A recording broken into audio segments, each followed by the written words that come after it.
Thank you for joining us today on this 10 Weather Chat. Today, we're taking it from Earth up into the atmosphere to talk about a really cool phenomenon that's going to occur in April. Far out. Sorry. Cheesy, but yeah, looking forward to it. It's less than a month out now. Here we go.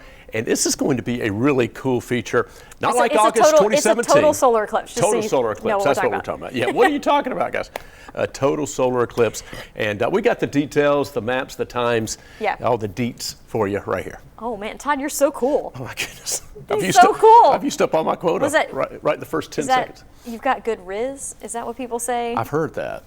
Apparently. You've had that compliment before? I don't know if that was a bomb or not, but that's probably so a year ago. So. We're so getting off track on this. Let's talk about this total solar eclipse. Here we go. So here we go. This is how a total solar eclipse happens. Yeah. You have the Earth, you have the sun, and then the moon passes in between, and it briefly will block the sun's light from reaching the Earth. I tell you what, every time I see that, I just immediately go back. I still have that picture with protective eyewear, of course, August 2017. It was majestic. It was just amazing. It was such a cool thing. It was such a cool thing. Now, we're not going to see totality. Not in East Tennessee. In East Tennessee. No.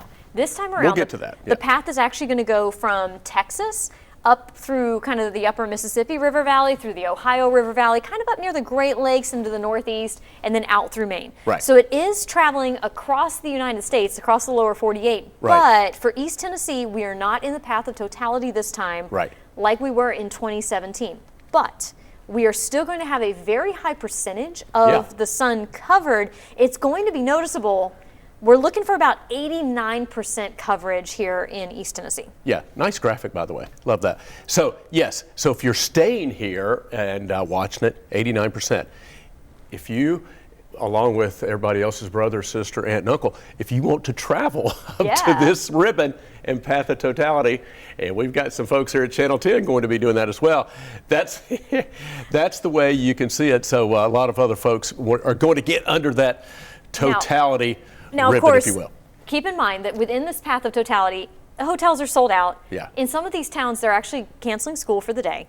And it's so that the town can handle that number, that mass of people coming in. Yeah. So keep in mind that if you're trying to plan this right now, and remember, it's happening on April 8th, that Monday. Yeah. If you're trying to plan this right now, you're probably not going to find a place to stay within the path of totality. So you got to plan, think critically or creatively. Yeah. Right. And as far as what everyone wants to know, Todd. Right. Where's it going to be cloudy? What's the weather going to be? Because I don't want to travel if it's going to be cloudy. I tell you what. We just do not know yet. No, do not know yet. I remember back to thinking of when they first announced, we were planning more than a year out here at Channel 10, and a lot of really good planning went into that, and getting ready. Thinking August 2017, oh boy, is it going to be clear? Is it going to be cloudy? Is it going to be partly cloudy? Is it going to break at the right time? Thank God we had the mostly sunny skies for most areas, at least. In 2017. In 2017. So we're just going to have to wait and see. Keep our fingers for April the 8th.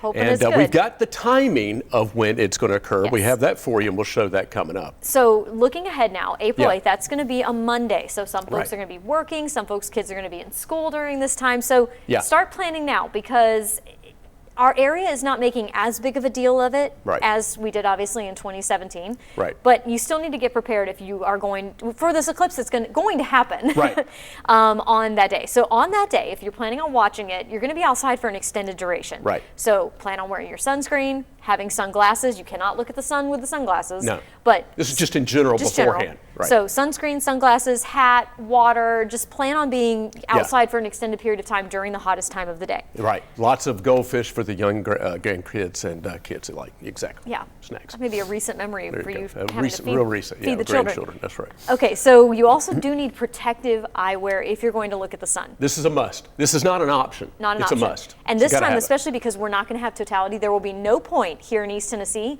where you can take those glasses off. Right. Yep. Period. You have to keep them on the whole time. Yep. And I know some folks are like, well, if I want to look at the sun, do your thing, but just know that you're not supposed to do that. It can damage your eyes. Don't do it with sunglasses. The protective eyewear also kind of filters out a lot of that sunlight, so you're actually able to see how much of it is covered. So that's also way more helpful than sunglasses. It's amazing. I remember we were in Sweetwater, of course, covering. I remember they had a person doing the countdown. Okay, here we go. Get ready. You know, the countdown and glasses on, and then waiting. Okay, it's now passed, and glasses off. So it really is for your own good. That's the only reason we're saying it, is to protect your eyes. So you really need that. Yeah, and so if you are going to be traveling somewhere else to go watch this totality, you may or may not have someone telling you it's okay or it's not okay. Yeah. So you just really got to do your research to know, you know, when and where it's going to be safe for you. Yeah. Another great way to see what is going on, and this is a great one to do with kids because sometimes this protective eyewear is kind of hard to find. I can tell you, I found them at Walmart. Some local libraries have them, some do not, so call ahead and check on that. Okay.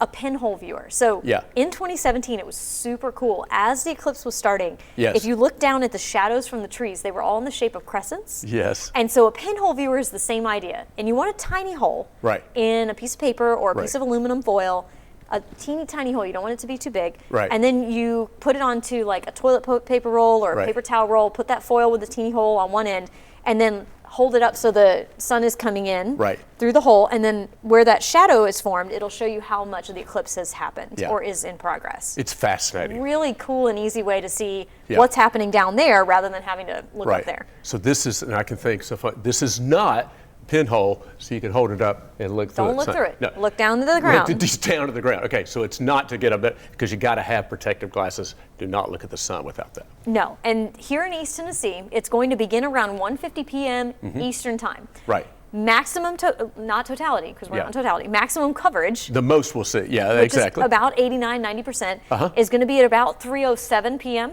Okay. And then it's going to end at 4:23. So that's why we were mentioning the staying outside for a long period of time if you want to watch the whole thing. Right. If you just want to go outside at like 3:05 and come back in at 3:10. Yeah. And that's going to be your maximum coverage here in East Tennessee. Yes. And some people may be saying, well, is it the same everywhere?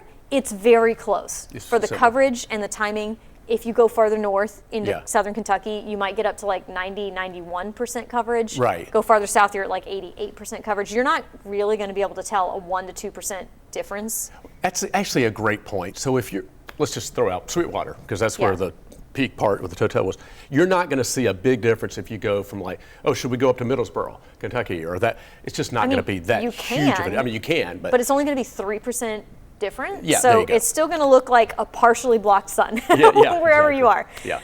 So that's the timeline roughly for all of East Tennessee, Southeast Kentucky, and Eastern time. Obviously, take an hour off of that for Central time. Right. If you do want to travel to go see this, you can head west on I-40, go over to Arkansas. That's where we had that. Okay. You can go north up I-75 into Illinois. Right. You can go northeast and go up into Ohio. You've got a full range of driving that you can do really day of if you want to, but just know you're not the only one that's going to be traveling to go see this. Exactly. And if you're a weather enthusiast or a meteorologist, you may get there or get up there early and be watching the weather and tracking, because then, depending on where the clouds are going to be that particular time, you may be going to a particular location. Yeah, you got to have flexible plans if you're planning on heading up to check out that eclipse. And again, just remember, you will not be alone. So kind of be prepared to bring your own food and like just, you know what I mean? Like just plan for if there's a very large crowd of people, you might not have cell service wherever you try to go. There might be too many people and it uses up all the broadband. So just, you know, have a full plan. Yeah. You know, and be prepared to take care of yourself if you're going to be going to these places, because there will be a lot of people in most of that path of totality. Exactly. It's a big event. And should be lots of fun. But here's why. Because the next total solar eclipse to be seen in the lower 48 of the United States is not until 2044. 2044. And that's going to be in Montana, North Dakota, and South Dakota. Yeah, that's right. Just like 3 states or something like that. Yeah, just way up north. Yeah. The next one that's going to cross from coast to coast for the United States for the lower 48 is not until 2045. A year after that. Okay. So then 2045. So we're talking about 20 to 21 years. Okay. Yeah, mark your calendars now. 20 to 21 years before the next total solar eclipse to cross over the United States. So that's part of why this one is such a big deal to go check out. And we took a sneak peek at the map. That one we don't have to go to. That one's going to be. It's going to be close by. It's going to be close by. So hang around. Yeah. Check back for updates. When we get closer to it. And you know, we'll let you know all that stuff. But yeah, that next total solar eclipse is on April 8th. Mark your calendars, and we will have more information for you on WBIR as we get closer to it. All right. Very good. Thank you, Cass. Thanks.